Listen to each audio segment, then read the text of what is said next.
अस्सलाम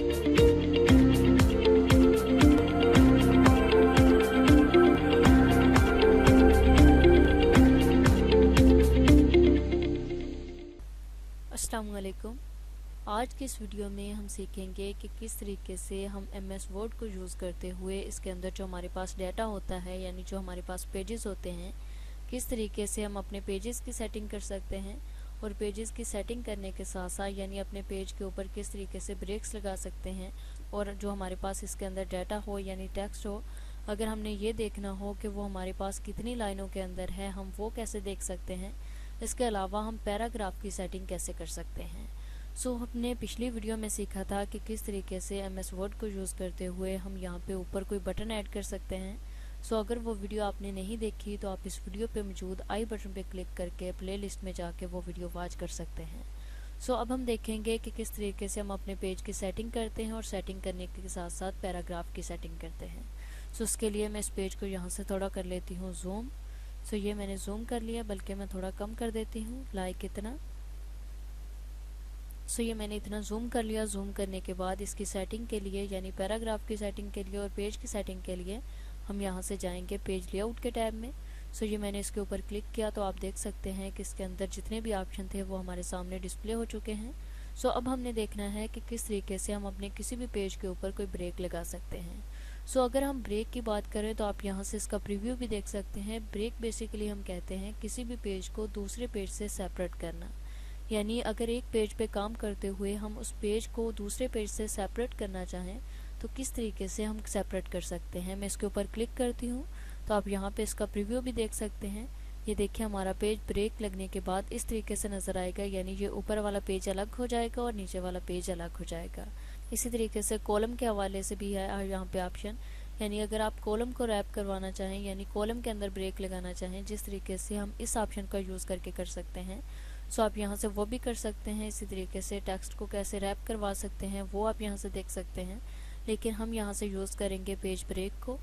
मैं सिंपली इस पेज ब्रेक के बटन पे क्लिक कर दूँगी। देखिए यूँ ही हमने इस पेज ब्रेक के ऑप्शन पे क्लिक किया तो आप देख सकते हैं कि हमारे जो पेजेस थे वो एक दूसरे से सेपरेट हो चुके हैं। ये देखिए यहाँ पे आप देख सकते हैं।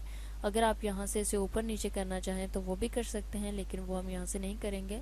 यानी इस तरीके से आप अपने पेज को ब्रेक कर सकते हैं यानी सेपरेट कर सकते हैं। हमारा कर्सर यहाँ पे ब्लिंक कर रहा था। देखिए यूं ही हमने ब्रेक के ऑप्शन पे क्लिक किया। आप देख सकते हैं कि इससे आगे हमारा जितना भी डाटा था वो नीचे वाले पेज के ऊपर जंप कर गया है। ये देखिए मैं यहाँ से करके दिखाती हूँ आपको। अंडू Ctrl+Z प्रेस करूँगी। अब मैं यहाँ से क्लिक करूँगी यहाँ पे और यहाँ से पेज ब्रेक का यूज़ करती हूँ, लाइक ये। आप देख सकते हैं कि यूं ही हमने क्लिक किया, जहाँ पे हमारा कर्सर ब्लिंक कर रहा था उसके आगे जितना भी डाटा था वो ब्रेक कर चुका है दूसरे पेज के ऊपर। इस तरीके से हम ब्रेक का यूज़ कर सकते हैं MS वर्ड के अंदर। उसके बाद है दूसरा ऑप्शन लाइन नंबर का। अगर आप ये देखना चाह रहे हों कि आपके पास MS वर्ड के अंदर यानी जो भी आपका डॉक्यूमेंट है या जो भी आपकी बुक है उसके अंदर टोटल कितनी लाइनें हैं, अगर आप देखना चाहें तो आप यहाँ से इस ऑप्शन का यूज़ कर सकते हैं। मैं इसके ऊपर क्लिक करती हूँ। क्लिक करने के बाद आप देख सकते हैं इसके अंदर और भी बहुत सारे ऑप्शन हैं, यानी कंटिन्यू का है, रीसेट ईच पेज का है, इसी तरीके से रीसेट सेक्शन का है। हम यहाँ पे देखना चाह रहे हैं नंबर, इसलिए हम यहाँ से सिलेक्ट करेंगे लाइन नंबर को। मैं इसके ऊपर क्लिक कर देती हूँ। क्लिक करने के बाद ये देखिए आप यहाँ से भी कर सकते हैं, लेकिन मैं अगेन इसे रिमूव कर देती हूँ। रिमूव करने के बाद मैं यहाँ से सिलेक्ट करूँगी रीसेट ईच सेक्शन। यूं ही मैंने इसके ऊपर क्लिक किया तो आप देख सकते हैं कि इस पेज के ऊपर यानी इस पूरे डॉक्यूमेंट के अंदर जितनी भी हमारी लाइनें थी उनके साथ नंबरिंग शो हो रही है। ये देखिए ये आप देख सकते हैं। अगर आप यहाँ से रिमूव करना चाहें, यानी ये जस्ट हिंट के लिए हम देखना चाह रहे होते हैं कि हमारे टोटल डाटा के अंदर कितनी लाइनें हैं। अगर आप देखना चाहें तो आप यहाँ से देख सकते हैं, या इसका ज़्यादातर यूज़ हम MCQs के अंदर करते हैं, यानी जब हम कोई भी क्वेश्चन इसके अंदर लिख रहे होते हैं या पेपर क्रिएट कर रहे होते हैं उसके अंदर हम यहाँ से इस ऑप्शन का यूज़ कर सकते हैं। लेकिन फ़िलहाल मैं यहाँ से कर देती हूँ इसे नन करने के लिए मैं इसके ऊपर क्लिक करूँगी। क्लिक करने के बाद यहाँ से नन के बटन पे क्लिक कर दूँगी। देखिए यूँ ही मैंने नन के बटन पे क्लिक किया, वो यहाँ से हाइड हो चुके हैं। अब हम देख लेते हैं कि किस तरीके से हम यहाँ से इसके पैराग्राफ की सेटिंग कर सकते हैं। आप देख सकते हैं कि पैराग्राफ के अंदर हमारे पास दो ऑप्शन हैं, इंडेंट का और स्पेसिंग का। यानी अगर हम अपने इस पैराग्राफ को राइट की जानिब या लेफ्ट की जानिब धकेलना चाहें, यानी थोड़ा सा मूव करना चाहें, तो किस तरीके से कर सकते हैं। लाइक मैं यहाँ पे क्लिक करती हूँ, इस पैराग्राफ के अंदर। उसके बाद मैं यहाँ से इस पर क्लिक करती हूँ। उसके बाद मैं यहाँ से इसके साइज़ को करूँगी थोड़ा इंक्रीज। सो आप देख सकते हैं कि इस तरीके से हम अपने किसी भी पैराग्राफ को मूव करवा सकते हैं आगे की जानिब। ये देखिए, ये लेफ़्ट की जानिब हमारा डाटा मूव कर रहा है। इसी तरीके से अगर मैं यहाँ से सिलेक्ट कर लूँ इतने डाटा को और अब इसे मूव करवाने की कोशिश करूँ तो आप देख सकते हैं कि वो हमारा पूरा पैराग्राफ आगे की जानिब मूव कर रहा है लेफ़्ट की जानिब। इसी तरीके से अगर आप पीछे की जानिब करना चाहें तो आप यहाँ से कर सकते हैं। सो मैंने इस पर क्लिक किया। क्लिक करने के बाद अगर राइट की जानिब करना चाहें तो आप यहाँ से राइट की जानिब भी इसे कर सकते हैं। ये देखिए ऐसे।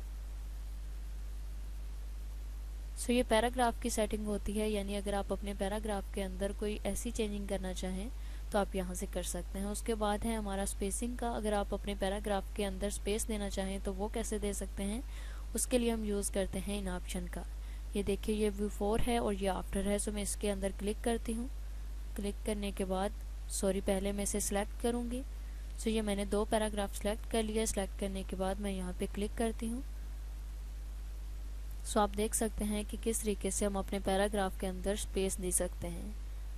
लेकिन मैं यहाँ से कर देती हूँ इसे बैक। सो ये हमने किया बिफोर, अब हम आफ्टर कर लेते हैं। सो ये देखिए, इस तरीके से हम आफ्टर के अंदर यानी इसके बाद जो हमारे पास डाटा आ रहा है उसके अंदर हम स्पेस क्रिएट कर सकते हैं।